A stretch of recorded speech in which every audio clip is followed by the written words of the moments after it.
அறத்தாறு இது என வேண்டா சிவிகை பொறுத்தானோடு ஊர்ந்தான் இடை. மூர்த்தி நாயனார் அப்படின்னு ஒரு நாயன்மார் இருந்தார். அவருக்கு சிவபெருமானுக்கு சந்தனம் அரைத்து அந்த சந்தன காப்புக்கான சந்தனத்தை தயார் செய்வது அப்படிங்கிறது அவருடைய அறப்பணியாக இருந்தது. சந்தனக்கட்டையை எங்கேயாவது போய் வாங்கிட்டு வந்து அதை அரைச்சி அந்த சிவபெருமானுக்கு மதுரையில் இருந்த சொக்கநாத பெருமானுக்கு கொடுப்பது அப்படிங்கிறது அவருடைய சேவை. இந்த சேவையை செய்ய விடாமல் அந்த நாட்டை பாண்டிய மன்னரிடமிருந்து போரில் கைப்பற்றி கொண்ட ஒரு கர்நாடக தேசத்து அரசன், அவன் சிவபெருமானை அவன் வணங்காதவன். அதனால் இந்த கைங்கரியம் நடக்கக்கூடாது அப்படிங்கிறதுக்காக எல்லா முட்டுக்கட்டையும் போட்டான். எங்கேயுமே சந்தனக்கட்டையே கிடைக்காம பண்ணணும் அப்படின்னு எல்லாம் பண்ணினான்.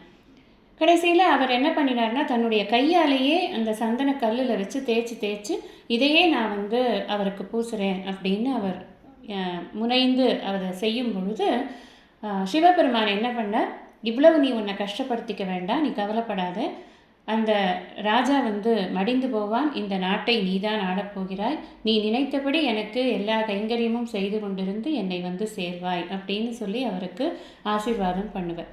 அதே மாதிரி அந்த ராஜா மடிந்து போவான்.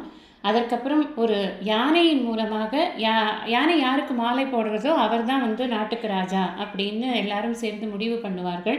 ஏன்னால் அவருக்கு வாரிசு கிடையாது. அதனால் அந்த யானை என்ன பண்ணும்னா, பட்டத்து யானை கொண்டு மூர்த்தியின் கழுத்தில் மாலையை போட்டுவிடும். அதனால் இந்த மூர்த்தி நாயனார் ராஜாவாயிடுவார்.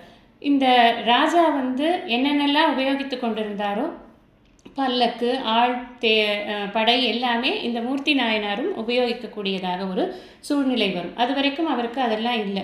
இப்போ இந்த சிவபெருமானுக்கு செய்த அறத்தின் புண்ணியத்தினால் அவருக்கு இந்த ஒரு பதவி கிடைத்தது, ஒரு நல்ல மரியாதை கிடைக்கிறது. அவர் சிவிகையில் போகிறார். அந்த சிவிகையை தூக்குறவங்க யார் அப்படின்னா, அந்த கர்நாடக தேசத்து ராஜாவினுடைய பரிஜனங்கள் தான் இந்த சிவிகையை தூக்கி கொண்டு போகிறார்கள்.